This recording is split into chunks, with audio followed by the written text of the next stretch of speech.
Assalamualaikum warahmatullahi wabarakatuh. Pada kesempatan kali ini, saya akan melakukan diseminasi pada modul 1.4 tentang budaya positif.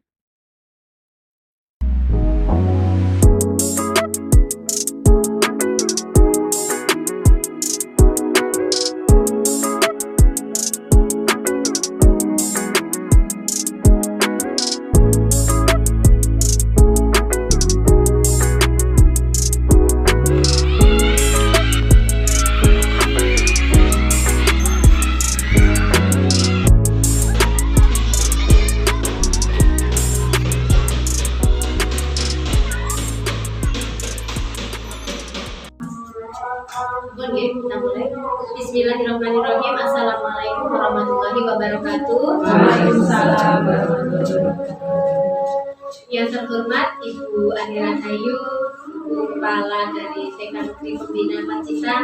Yang kami hormati ibu-ibu para pendidik TK Negeri Pembina Pacitan yang pada siang hari ini, terima kasih saya sampaikan sudah meluangkan waktunya untuk berkumpul di tempat pertemuan ini dalam rangka pengimbasan atau istilahnya desiminasi materi saya yang berjudul budaya positif, Ibu.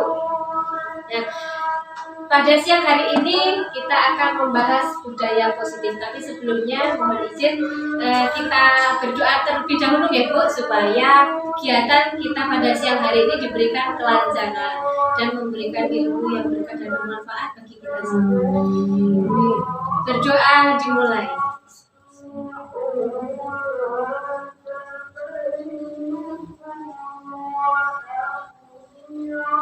Berdoa selesai. Baik, desiminasi pada modul 1.4 ini tema kita tentang budaya positif. Kalau kemarin-kemarin kita sudah berbagi tentang materi, tentang visi prakarsa perubahan. Yang pertama kita juga sudah berbagi tentang filosofi pendidikan Ki Hajar Dewantara. Ya. Kemudian kita berpasang-pasangan, ya. Saya minta ini ada sebuah percobaan yang akan dilakukan oleh dua orang. Satu berperan sebagai A dan satu sebagai B. Monggo, pilih salah satu. Sebagai A, okay. Mari kita pikirkan terlebih dahulu. Anda sebagai A memiliki sebuah benda yang sangat berharga bagi kehidupan Anda. Kemudian karena begitu pentingnya barang berharga tersebut, maka tidak ada seorang pun yang boleh mengetahuinya. Nah, barang tersebut Anda genggam dengan sekuat tenaga. Kemudian B, silahkan Anda buka kepalan atau genggaman dari A, boleh dengan berbagai cara. Dipaksa dibuka, monggo. Yang B silahkan. Sinten Bu yang A, Bu?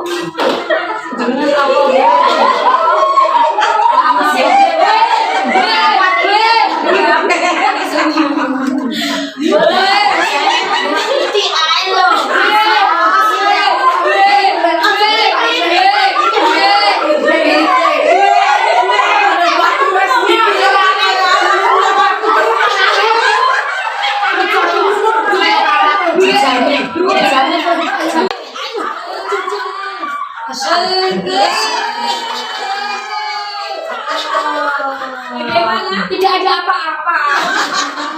Saya nggak bisa buka. Tidak ada apa-apanya. Oke, mungkin tanya sama Bu Nunung, apa isi genggaman Bu Nunung tadi, Bu? Cincin permata biru. Kemudian Bu Tati, Rahasia dari saya. oh rahasia. Bu Yanti bisa membuka tapi tidak mengetahui isinya. Tidak bisa membuka karena dia lebih kuat. Oke, ini milikku. Bu Tati ternyata tidak memberikan kesempatan untuk membuka dengan. Bu Dia bagaimana? Ini rahasia di dalam hatiku yang sangat dibuka. Apakah tadi dibuka oleh Bu Rosin? Ya, akhirnya dibuka. Oke. Dari kegiatan ini tadi, sebetulnya siapa yang memiliki kontrol untuk membuka kepalan tangan kita tadi? Oke, ya diri kita sendiri yang memiliki kontrol, oke. Ada yang bisa dibuka, tapi mungkin ada juga yang tidak bisa membuka. Jadi intinya seperti ini. Kendali itu sebetulnya berada dalam diri kita masing-masing. Entah kita itu mau berbagi atau mungkin juga ingin kita memilikinya untuk kita sendiri. Kemudian ada juga yang karena begitu berharganya mungkin kenangan atau apakah ilmu itu ada yang memerlukan perjuangan untuk mendapatkannya. Kemudian yang ketiga, jika didasari pada keyakinan akan nilai kebajikan yang sudah menjadi budaya positif kita, apapun godaan yang dari luar berasal itu ya, mungkin kita tidak dapat mempengaruhi diri kita untuk membuka itu tadi ya Bu. Nah, begitu juga anak-anak. Begitu kuatnya kita mungkin mempengaruhi anak-anak untuk berbuat kebajikan. Kalau si anak tersebut tidak mengizinkan dirinya untuk dipengaruhi, diajak kebaikan, mungkin juga kita tidak berhasil untuk mempengaruhi anak tersebut. Nah, sebentar. Nah, kita mau refleksi ya Bu, karena kegiatan kita siang hari ini. Coba sekarang saya mohon ibu-ibu untuk memejamkan mata sebentar. Tangannya dikatupkan.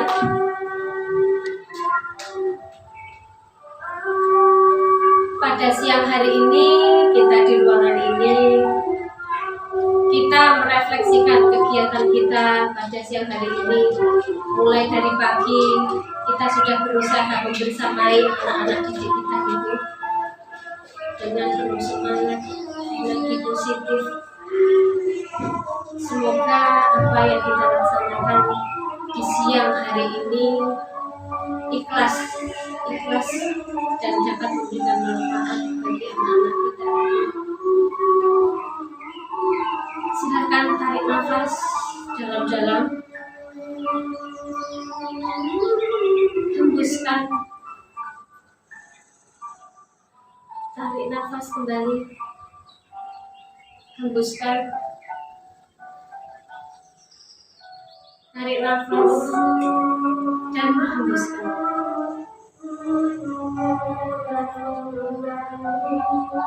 Semoga lelah kita di siang hari ini menjadi amal kita nanti dan bermanfaat bagi anak-anak.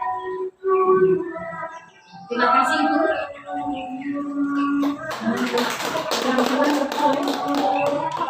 Ketika kita mendengar sebuah alunan musik ini, mungkin kita bisa refleksi apa yang sudah kita lakukan.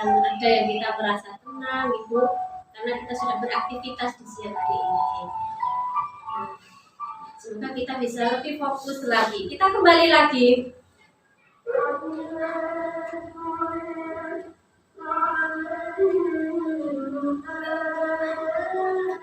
Baik, pada siang hari ini tema kita disiplin positif.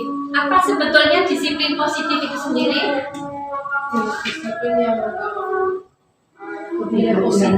Betul sekali Ibu. Yaitu suatu pendekatan Ibu yang bisa menumbuhkan kedisiplinan anak yang didorong dari dalam diri anak tanpa hukuman, tanpa hadiah, agar anak tersebut menjadi pribadi yang lebih bertanggung jawab. Monggo Bu Tari. Nah, saya ada teori ya Bu, kita sekedar tahu saja. Ini ada teori kontrol dari Dr. William Glasser. Yang pertama, ada miskonsepsi tentang kontrol, bahwa guru itu mengontrol murid. Itu sebuah ilusi Ibu, karena pada dasarnya ketika kita memaksa murid untuk berbuat sesuatu itu, kalau si anak tersebut tidak memiliki keterbukaan terhadap kita, dia tidak mengizinkan diri kita untuk mempengaruhinya, kita juga tidak dapat untuk mengajak anak tersebut berbuat sesuatu kebajikan. Kemudian miskonsepsi yang kedua, ada ilusi bahwa penguatan positif yang efektif itu sangat bermanfaat. Semuanya ya, semua penguatan positif itu efektif dan bermanfaat. Mungkin untuk sebagian anak ini bisa berlaku, tapi beberapa anak juga ada yang tidak berlaku. Jadi suatu usaha untuk mengontrol murid dalam jangka waktu tertentu memungkinkan murid tersebut akan menyadarinya. Ketika dia sudah sadar, anak tersebut sudah sadar, dia akan menolak untuk bujukan kita. Misalkan di kelas B2 ada seorang anak ya, kita sudah berusaha sekuat tenaga mengajak anak tersebut untuk belajar dengan teman-temannya. Mungkin itu kita bisa mengajak anak tersebut beberapa menit.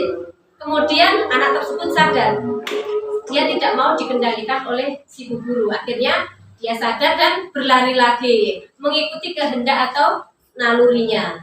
Kemudian yang ketiga, ilusi bahwa kritik yang membuat orang merasa bersalah dapat menguatkan karakter. Kadang kita sulit untuk mengidentifikasi bahwa anak itu sedang melakukan perilaku ini, karena seringkali guru itu cukup menggunakan bahasa yang halus untuk pesan yang negatif. Misalkan kita berbisik kepada anak, coba kamu titik nakal toleh. Nah, harapan kita kan dengan kita berkata halus tapi negatif itu, dia menyadari perilakunya. Tapi si anak itu malah mencap dirinya sebagai saya itu anak yang nakal. Mungkin itu anak itu mau menurut, tapi ketika suatu saat dia kembali lagi pada posisinya. Kemudian yang keempat, ilusi bahwa orang dewasa itu memiliki hak untuk memaksa. Banyak orang dewasa itu yang percaya bahwa mereka memiliki tanggung jawab untuk membuat murid-murid itu berbuat yang tertentu, mungkin yang positif gitu. Kemudian apapun yang dilakukan dapat diterima selama ada sebuah kemajuan berdasarkan sebuah pengukuran kinerja. Pada saat itu pula orang dewasa akan menyadari bahwa perilaku memaksa itu tidak efektif untuk jangka waktu panjang, dan sebuah hubungan permusuhan akan terbentuk. Jadi ketika kita memaksa, mungkin ada beberapa anak yang kita paksa, ayo masuk kelas, tapi ternyata dia tidak mau. Ada juga anak yang mau. Kita kategorikan anak itu berhasil karena kita memiliki itu tadi pengukuran kinerja. Dia mau mengikuti apa yang kita mau. Nah, kemudian ketika kita memaksa si anak tersebut untuk mengikuti kemauan kita, karena kita tadi miskonsepsinya memiliki orang dewasa memiliki hak untuk memaksa, anak tersebut akan istilahnya bertolak belakang dengan kita. Apa yang kita harapkan tidak sesuai dengan keinginan anak. Nah, itu tadi miskonsepsi tentang kontrol pada anak dari Dr. William Glasser. Nah, ini ada stimulus respon dan teori kontrol, ada perbedaan. Kemudian pada stimulus respon ini realitas kebutuhan kita sama. Kemudian pada teori kontrol realitas kebutuhan berbeda sebetulnya. Kemudian semua orang melihat yang sama, hal yang sama. Tapi pada kenyataannya setiap orang itu memiliki gambaran yang berbeda. Kemudian ketika kita mencoba mengubah agar anak itu memiliki pandangan yang sama dengan kita juga berusaha memahami pandangan orang lain terhadap dunia. Nah, ini beberapa perbedaan. Kemudian perilaku buruk yang dilihat sebagai suatu kesalahan. Namun dalam teori kontrol, semua perilaku itu memiliki tujuan. Kemudian orang lain bisa mengontrol saya. Dalam teori kontrol, hanya diri kita yang bisa mengontrol diri kita sendiri. Kemudian ada stimulus respon. Saya bisa mengontrol anak tersebut, tapi pada teorinya kita tidak bisa mengontrol sepenuhnya anak tersebut. Kemudian pemaksaan ada pada saat bujukan yang gagal. Pada teori kontrol, kolaborasi dan konsensus menciptakan pilihan-pilihan baru. Dan yang terakhir, model berpikir menang kalah. Pada teori kontrol, model berpikir menang-menang. Jadi intinya bahwa setiap orang itu memiliki perilaku dengan tujuannya masing-masing ya. Kita harus memiliki suatu pola pikir yang lebih tertata agar kita mampu berusaha memahami pandangan mungkin anak itu ya terhadap dunianya. Kemudian kita juga harus memahami jika seorang anak itu berbeda pandangan dengan kita tidak boleh memaksakan pandangan kita kepada anak maupun orang lain. Nah, berikutnya disiplin. Disiplin ini kerap kita kaitkan dengan tata tertib, Ibu. Tata tertib, teratur, dan kepatuhan pada peraturan. Kemudian disiplin juga sering dihubungkan dengan hukuman. Dan hukuman itu sendiri sebuah alternatif terakhir. Kalau perlu kita tidak menggunakannya sama sekali, Ibu. Karena efeknya juga ada efek negatifnya, meskipun ada mungkin beberapa waktu kita bisa mengontrol anak. Kemudian disiplin menurut Ki Hajar Dewantara menyatakan bahwa untuk mencapai kemerdekaan pendidikan atau menciptakan kemerdekaan murid memerlukan disiplin yang sangat kuat. Kemudian disiplin diri itu sendiri berasal dari motivasi internal dan juga motivasi eksternal. Dari dirinya sendiri mungkin sudah terbiasa, kemudian ketika kita tidak mendapat motivasi dari diri kita sendiri, mungkin kita dapat motivasi eksternal, mungkin dari kepala sekolah, dari lingkungan yang mendorong kita untuk mendisiplinkan diri kita.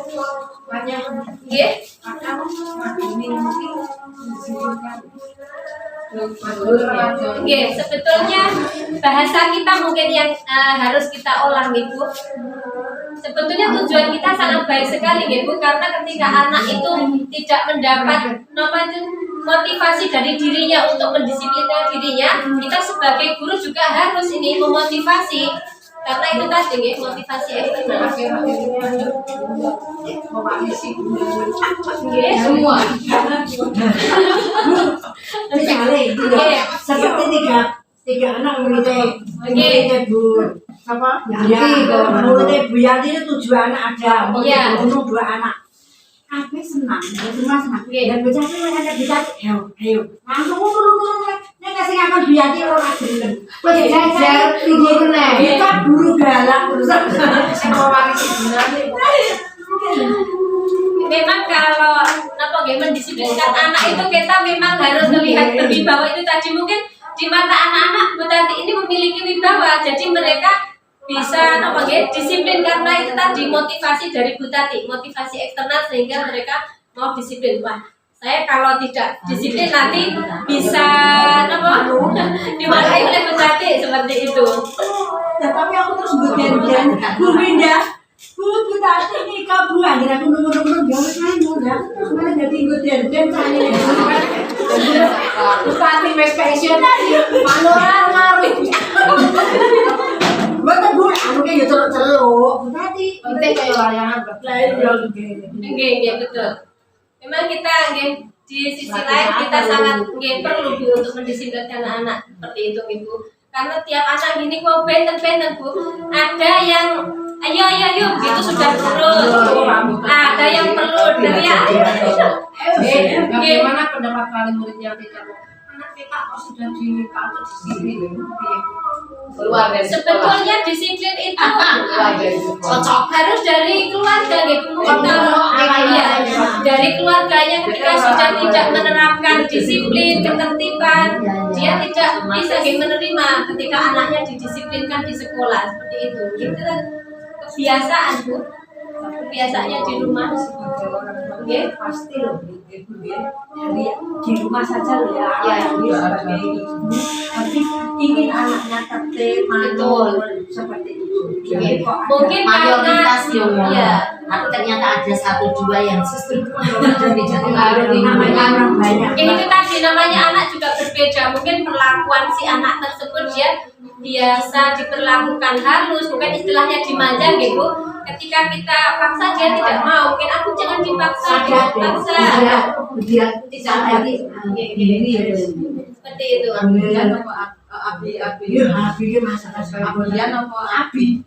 Jadi disiplin positif itu adalah sebuah usaha untuk menumbuhkan disiplin yang didorong dari dalam diri anak tanpa hukuman dan hadiah.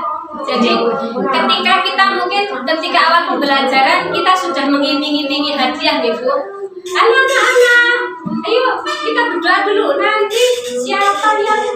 hari ini Bu Guru kasih jajan. Nah, itu sebetulnya salah Bu. Mungkin kita tidak pernah Bu, alhamdulillah. Pernah. Oh pernah Bu. Oke. Sering. Jadi ketika kita mau memberikan reward, sebisa mungkin tidak usah disebutkan kita mau ngasih apa, karena itu tadi si anak itu bertindak, dia bukan berasal dari motivasi internalnya. Dia karena ingin mendapatkan sesuatu, Ibu. Tapi tidak berhasil Bu. Betul, itu jangka panjangnya tidak berhasil. Besoknya lagi sudah tidak mau mengikuti aturan, ya, karena tidak ada iming-iming itu tadi. Pacar ya orang kenal. Ada iming-iming berapa itu. Terkadang kita itu melakukan sesuatu karena kita menghindari rasa sakit. Mungkin takut digitek ibu, ya. Aku kalau tidak belajar mungkin nanti diselentek ibu, menghindari rasa sakit, tidak nyaman. Terkadang kita juga melakukan sesuatu untuk mendapatkan apa yang kita mau.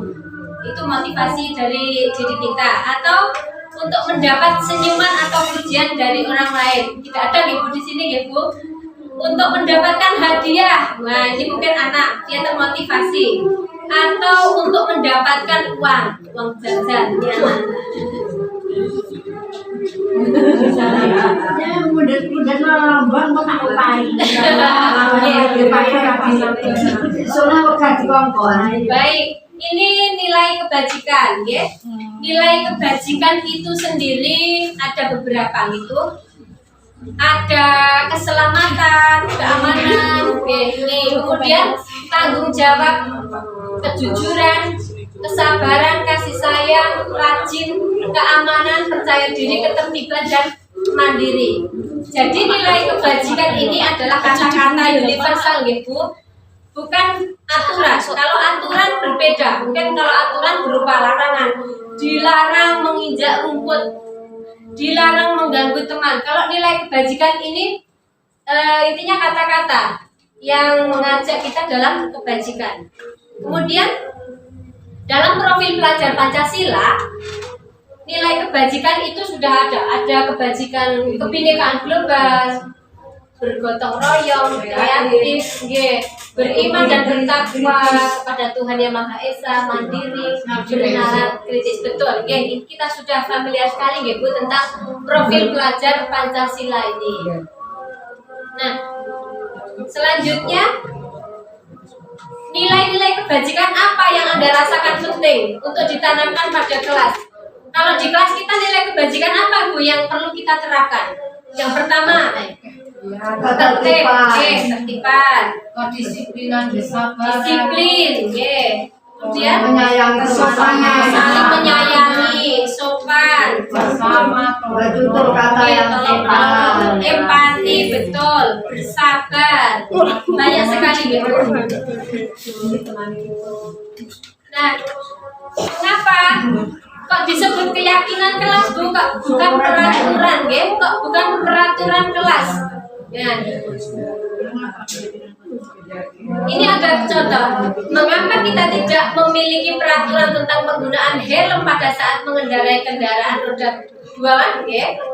Mengapa kita tidak memiliki peraturan tentang penggunaan masker dan mencuci tangan setiap saat? Kalau kita memakai helm, nilai keyakinannya apa Bu? aman kalau ada polisi Aman, keamanan. kalau jatuh Yang utama itu keselamatan Bu, untuk menjaga kepala kita. Kemudian yang kedua ketertiban. Kemudian kalau kita menggunakan masker atau mencuci tangan, nilai kebajikannya apa Bu? kebersihan Bersihan, kesehatan, lingkungan ya, itu namanya kebersihan, kesehatan. Nah, coba ini ada 8 pernyataan. Ini keyakinan kelas atau nilai kebajikannya apa nih? Yang pertama, kembalikan barang pada tempatnya. Nilai kebajikannya apa Bu ini?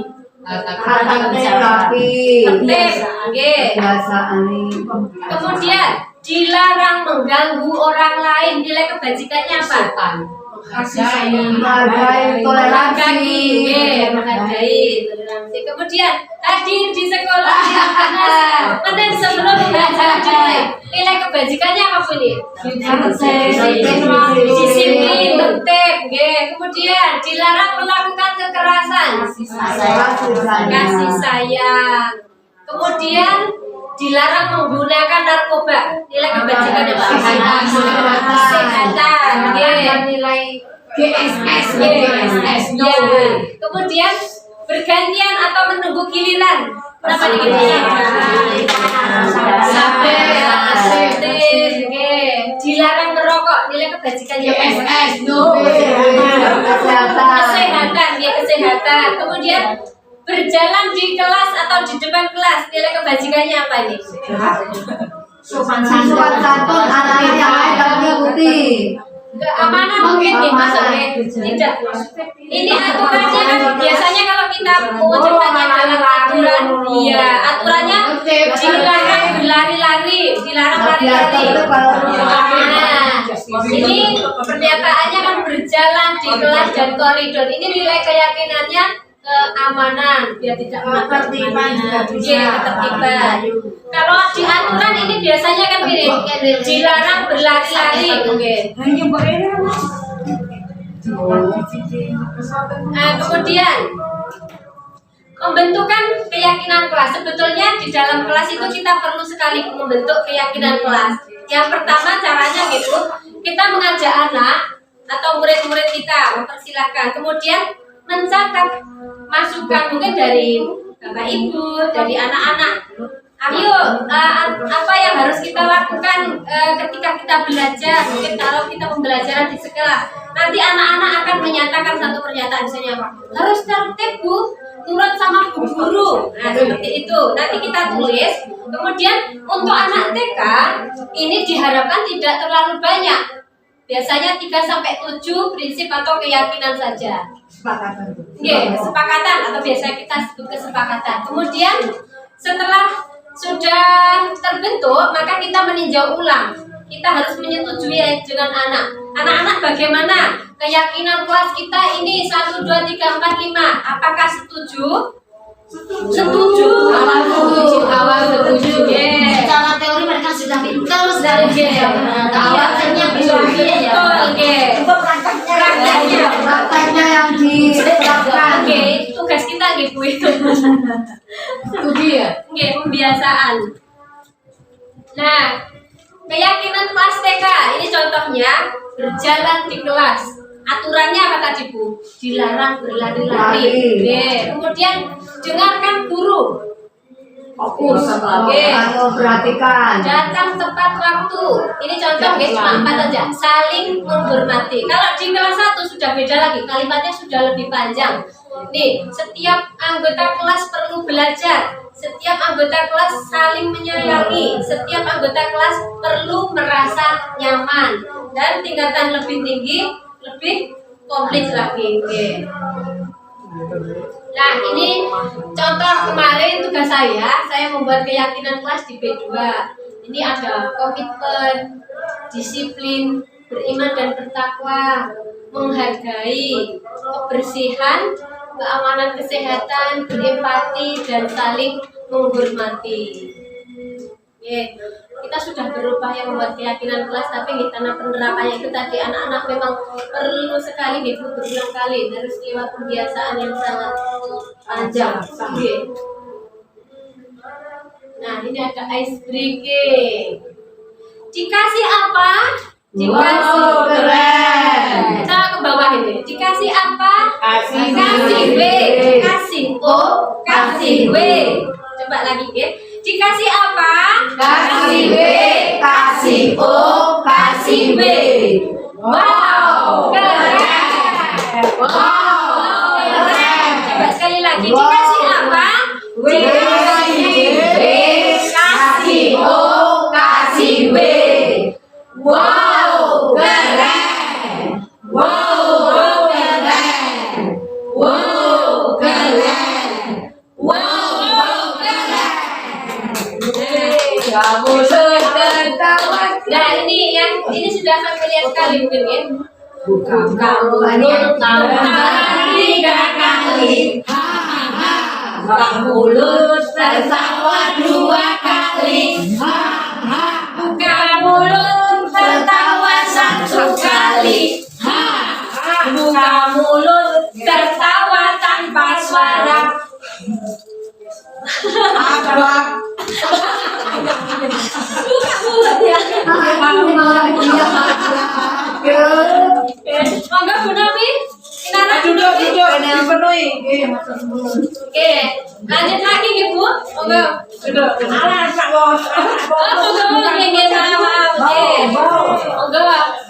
Yo puji suara.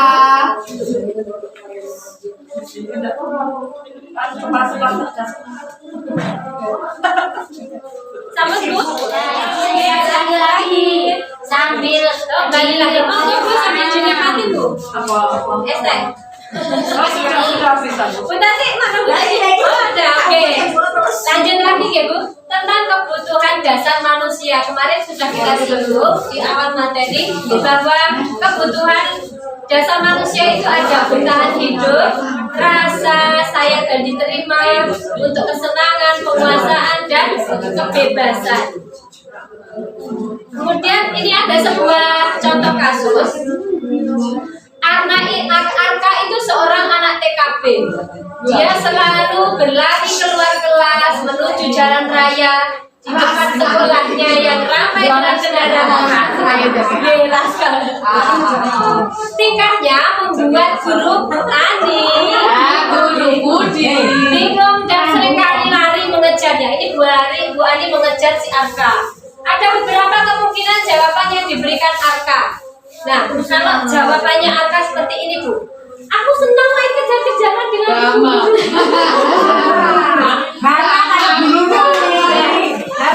Kira-kira ini kebutuhan dasar apa yang ingin dipenuhi oleh Arka? Bermain bebas. Nah, ini tadi ya, coba. Aku sangat senang sekali bermain kejar-kejaran dengan guru. Kira-kira apa Bu? Kebebasan. Kesenangan. Kebebasan. Kebebasan bisa, kesenangan. Lanjut lagi. Oke, Dinda seorang anak kelas 3 SD begitu tiba di rumah pulang dari sekolah, dia menangis dan mengadu kepada ibunya bahwa dia benci pada Ibu Rani, gurunya. Malah dia sama gurunya. Semakin pindah dari sini. Menurut Anda, kebutuhan apa yang berusaha dipenuhi oleh Dinda jika jawabannya seperti ini? Ibu guru tidak menyapa hari ini. Padahal aku pakai jepit rambut baru. Kasih sayang. Oke, jadi ingin diperhatikan kebutuhan Anu dasar. ini, guru. Oke. Jadi kan orang kurang. Dia sudah memakai jepit rambut baru. Senangnya diperhatikan apa? Oh, dia banget istri ya. Saya beda. Iwan, Aku nggak bisa tanya orang pelajar. Bu guru, Tapi hari ini Sajos itu lebih baik. nah, kalau kasusnya seperti ini ganti lagi sama masih Dinda. Sajos itu lebih baik. Oke, Dinda itu seorang anak begitu tiba di rumah dia juga menangis ini mengadu. Dia benci pada Rosi. Kalau aku sebenarnya Menurut Anda kebutuhan apa yang berusaha dipenuhi oleh Dinda jika jawabannya seperti ini? Aku sebel, gambarku tidak rapi, malah ibu guru nunjukin ke teman-temanku di depan kelas. kan ini anu gue merasa Kebutuhan Nah, aku tak didoser oleh karena nggak ada alasannya tak tanya. Oke, kebebasan ingin mendapat penguasaan. Sebetulnya ini dia mau sekali sehingga dia merasakan ingin penguasaan kelas. Bisa juga rasa kasih sayang dan diterima juga masuk. Nah, ini beberapa contoh kasus. Pripun Bu? Oh, yang awal tadi ya? Nah, itu tadi Loh, loh kebebasan. kebutuhan manusia. Oke. Nih, monggo.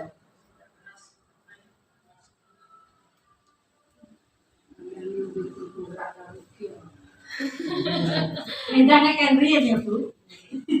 Aku ketemu. Nah, lanjut lagi. Kalau nih Ini ada hukuman dan konsekuensi. Sebetulnya ini dua hal yang berbeda.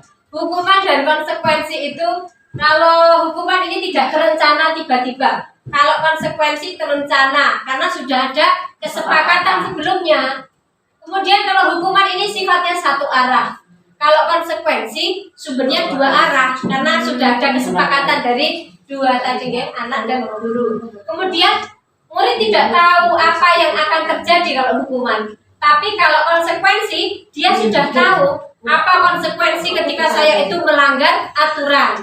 Kemudian hukuman, biasanya berupa hukuman fisik, ya, suruh lari-lari, ngambil sampah, seperti itu. Kemudian kita mengenal ada kata restitusi. Apa itu restitusi?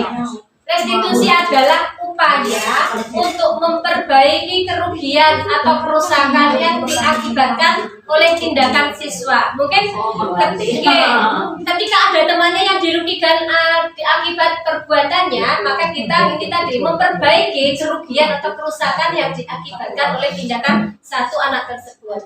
Dan restitusi berfokus pada pemulihan dan tanggung jawab siswa dalam memperbaiki situasi. Jadi dalam restitusi itu kita tidak menjatuhkan anak, kita mengembalikan ketika anak itu sudah berbuat kesalahan, kita harus memperbaiki situasinya. Dia harus berdamai dengan suaminya.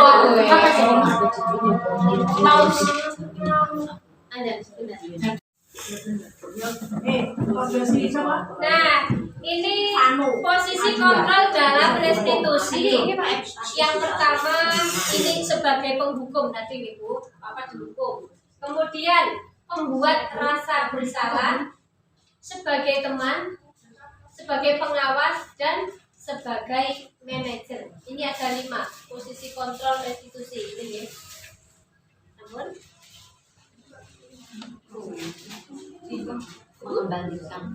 dalam posisi kontrol sebagai penghukum, ini guru biasanya berkata, ini patuhi aturan saya, atau awas kamu selalu saja salah. Telepon ke ibumu. Nah, berancaman.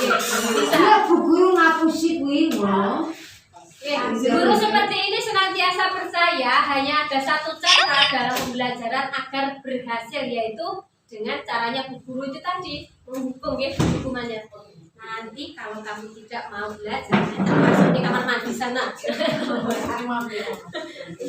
Kemudian yang kedua, membuat rasa bersalah.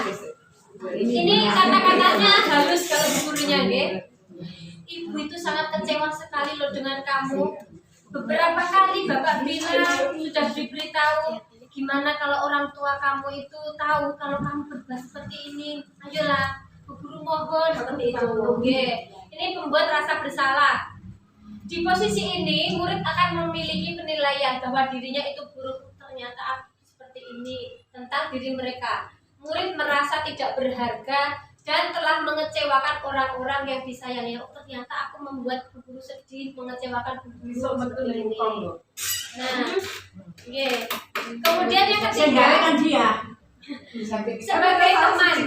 Jadi ada guru yang sebagai teman ini, ayolah nak, bantu Bu Guru toh, bantu Bapak. Ayo ingat tidak ada bantuan. Ayo ingat tidak bantuan Bapak Guru selama ini. Ya sudah, kali ini tidak apa-apa. Nanti Ibu bantu bereskan, ini sebagai teman. Hal negatifnya dalam posisi teman ini, bila suatu saat guru tersebut tidak membantu si anak, maka anak itu akan kecewa dan berkata, saya pikir ibu guru itu teman saya. Nah, hal lain yang mungkin timbul adalah murid hanya akan bertindak untuk guru tertentu dan tidak untuk guru lainnya. Murid akan bergantung pada guru tersebut. Ya, karena apa-apa dibantu. Dan yang keempat sebagai pengawas. Ini bapak-bapak mungkin ada guru juga. Adik, kamu tahu ini jam berapa? Jam berapa kita mulai? Tahu Pak, namanya seperti itu. Kamu sudah terlambat 15 menit. Nah, kamu sudah tahu konsekuensinya kalau terlambat? Apa yang harus dilakukan bila terlambat? Ini pengawas. Adiknya mungkin berkata gini, paham Pak, saya harus tinggal di kelas pada saat jam istirahat nanti dan mengerjakan tugas yang ketinggalan saya. Ya benar, nanti pada saat jam istirahat kamu harus tinggal di kelas untuk menyelesaikan tugas yang kamu tinggal tadi. Saya tunggu ya. Nadanya sebagai pengawas ini datar, tidak mengancam Bu, bahasa tubuhnya formal. Nah, karena sudah ada kesepakatan tadi. Ini sudah lebih baik, betul, karena ada korelasinya dengan peraturan kelas yang sudah dibentuk. Dan yang terakhir ini adalah sebagai manajer. Ini dari kelima posisi kontrol yang paling bagus, ya. Murid itu diajak untuk menganalisis kebutuhan dirinya maupun kebutuhan orang lain. Ini dengan percakapan dari dua orang tadi. Di sini penekanannya bukan pada kemampuan membuat konsekuensi, namun berkolaborasi dengan murid. Bagaimana memperbaiki kesalahan yang ada. Coba ini contoh kalimatnya. Nah, apa yang kita yakini? Tadi sudah ada keyakinan kelas, nggih? Apakah kamu meyakininya perbuatan yang kamu lakukan tadi? Jika kamu yakin, apakah kamu bersedia memperbaikinya? Sanggup. Iya, ada. Jika kamu memperbaiki ini, hal ini menunjukkan apa tentang dirimu? Saya ingin jadi anak yang tertib, jadi anak yang baik. Kemudian gurunya bertanya, apa yang kamu rencanakan untuk memperbaiki hal ini? Jadi ada diskusi dengan anak tersebut. Saya harusnya tertib, mengikuti aturan guru, ikut belajar teman-teman. Sebetulnya anak itu tahu apa yang harus dilakukan, tapi dia juga melanggarnya. Nah, posisi kontrol manager ini mengacu pada restitusi yang dapat menjadikan murid sebagai manajer. Jadi dia mengatur dirinya sendiri sehingga dapat tercipta identitas positif pada murid. Jadi murid itu tidak merasa disalahkan terlalu bersalah gitu, karena ada diskusi. Ya, ini saya kemarin menerapkan posisi kontrol manajer pada Arjuna. Kemudian sebagai manajer juga guru akan melibatkan siswa untuk menemukan solusi dalam permasalahannya serta mempersilahkan murid untuk bertanggung jawab. Nah, sebentar. Ini video percakapan anak saya kemarin.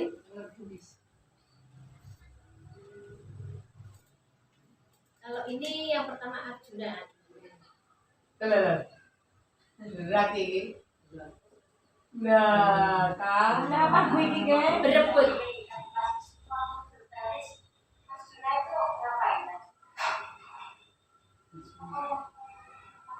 Mau posisi di depan, berebut.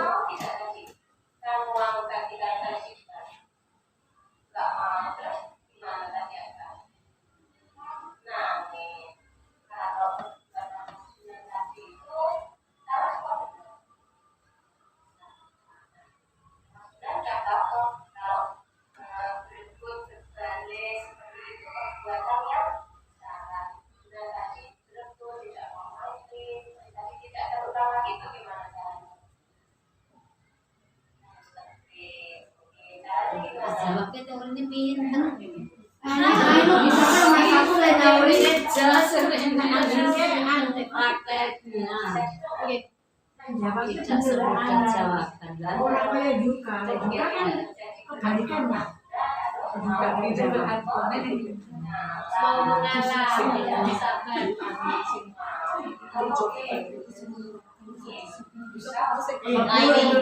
Paling muridnya yang menjungkung kok di rumah. Paling nurut Pak, ini kalau gendis. Iya, lah suwana yang menangkap bahagia sekali. Iya, nek wajahnya jadi keibuan. Manis iki sebenarnya iki.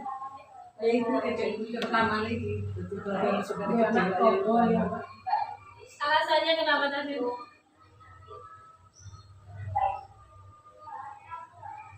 Nggak mau sekolah saja Bu tiap hari. alasannya Jadi gitu. jadi kira masa pas saya nggak mau nih.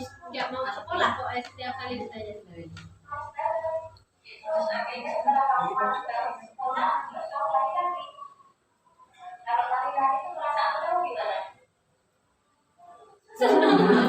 Jujur enggak. Tiap hari nggak mau sekolah di Jawa. Oke, aku udah mau sekolah. Dengan Kalau yang nggak mau sekolah muncul sih ya. betul. Pokoknya ibu yang ditekan ya di rumah. Tidak mau promosi harus sama ibunya. Rumah penak, kayaknya Iya. dapat tugas. Tekan sampai bermain. Hati-hati, jadi kebebasan. Betul. Belajar, kekurangan. Tapi yang ini sampai dia jadi cak pintar lagi. Oke, sebetulnya dia bakatnya ada. Gambar orang gitu. Nurut sama bu guru, dia tahu tadi harus nurut sama bu guru. Mencari-cari matanya itu mencari-cari dia jawaban jadi ditanya bumi itu kan mencari-cari jawaban.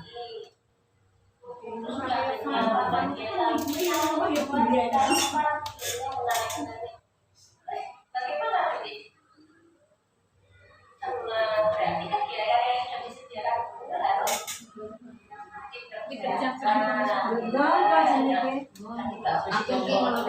balas dengan yuk terlalu biar nggak susah ya. Anu sampai nang mami jadi toh. Ini dia sebab dituruti. Anak dua. Nah itu tadi contoh ibu. Jadi diskusi antara anak dan guru, game manager. Dari hati ke hati, istilahnya seperti itu. Yang ini ada tepuk. Tepuk anak TK, anak TK, imut-imut dalam kelas, tidak ribut. Kalau main tak berebut, kalau kalah tak cemberut. Anak TK is very good. Biasanya niki Ulang lagi. Coba ayo bareng. Tepuk anak TK, anak TK, imut-imut dalam kelas, tidak ribut. Kalau main tak berebut, kalau kalah tak cemberut. Anak TK is very good. Kongko berhasil. Yeay, tidak berebut, tidak cemberut. Tidak berebut. Mana Bu Desmi yang ngalem B1 ke tempat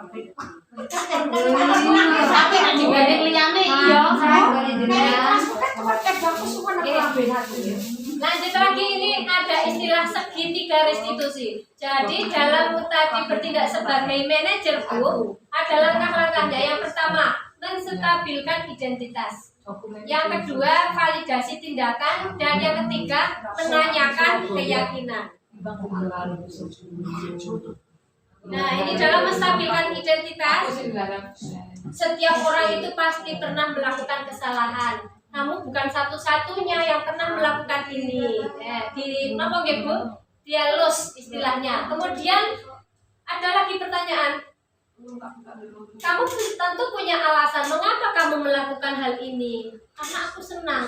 Oke, seperti itu. Mungkin karena saya mungkin ada yang mengambil makanan temannya karena saya tidak punya makanan, tidak bawa jajan, seperti itu. Alasannya mungkin berbeda. Kemudian, apakah ada cara lain yang lebih efektif untuk mendapatkan apa yang kamu butuhkan? Nah, bisa. Mungkin kalau dia terlambat, saya harus bangun pagi.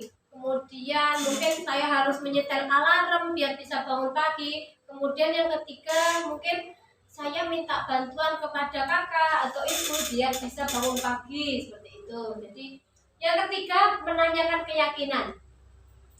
Keyakinan kelas apa yang telah kita sepakati hari ini? Saya harus bersabar, harus tertib seperti tadi. Kamu nanti ingin menjadi orang seperti apa, Dok? Nanti saya ingin jadi anak yang pinter, anak yang tertib. Ini tadi, amin. Jadi tadi melalui diskusi. Ini kata-katanya, nanti saya share materinya. Mana? Ini.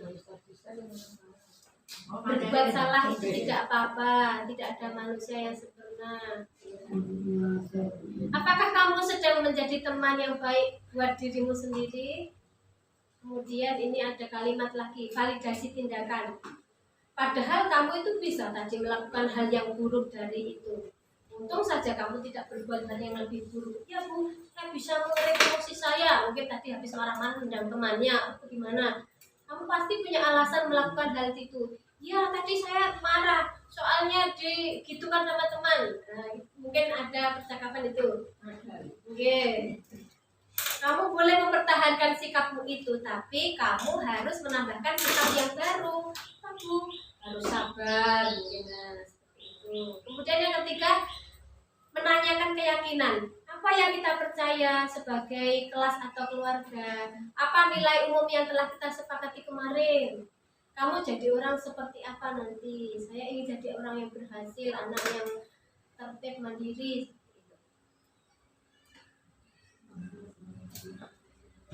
Dari materi kita tadi ada sebuah kesimpulan bahwa restitusi, segitiga restitusi itu sebagai upaya yang dilakukan untuk membangun budaya positif yang di sekolah. Jadi komunikasi antara guru dengan anak tadi untuk membangun budaya positif di sekolah. Tentunya untuk mewujudkan hal ini Ibu, kita tuh membutuhkan proses yang sangat panjang dan tidak bisa dilakukan dalam waktu singkat. Dan tidak bisa dilakukan oleh kita sendiri. Ya, kita harus berkolaborasi, bekerja sama. Ya, karena kita membutuhkan keterlibatan dengan semua pemangku kepentingan yang ada di sekolah. Oke, kita harus sepaham istilahnya. Nah, tebak-tebakan lagi judul film apa Bu? Ini beruang bahasa Inggrisnya Marsha and the Bear. Iya, Marsha and the Bear. Ini gambar Tenaga. Petir. Tenaga. ini tanda listrik. Tenaga listrik. Tenaga listrik. Iya, tenaga Hotel listrik. kalau Bruce Willis. Kan Oke, listrik. naga tambah itu tenaga listrik. Nasi. Nasi Nasi putih. Nah, apa ketukannya? Apa ini ya? Ada kotak makanan sehat. nasi. 4 sehat 5 sempurna. Liane kursi todong. Kotak nasi. Nasi box. Saja ada kalau buka sekolah kan. Iya. Mundur lo. Kemudian Tanah. Tanah.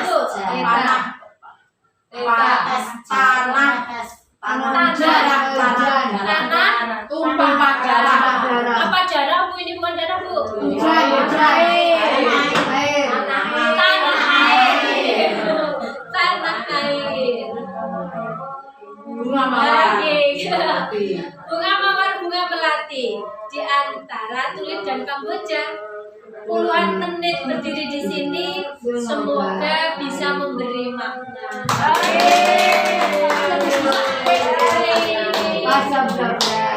Jam 12. Berapa menit tadi Bu? Satu jam. Satu jam. Terima kasih Kuning, terima kasih Kuning, terima kasih kami ucapkan. Besok lagi Kuning, besok lagi Kuning yang setiap mendengarkan. Kita bergerak, bergerak sama merdeka. Teman semuanya, alhamdulillah, terima kasih kami sampaikan kepada Kuning sebagai guru penggerak yang kedua kalinya di TK Negeri Pembina. Kita sudah mulai merasakan adanya pergerakan-pergerakan yang dibuat Kuning sehingga kita bisa belajar bersama kembali yang kemungkinan dulu sudah pernah belajar menjadi fresh lagi, yang kemungkinan belum pernah mendengar menjadi ilmu yang baru, yang insya Allah dengan giat belajar kita bersama ini akan bisa memajukan sekolah kita. Hidup Negeri Pembina.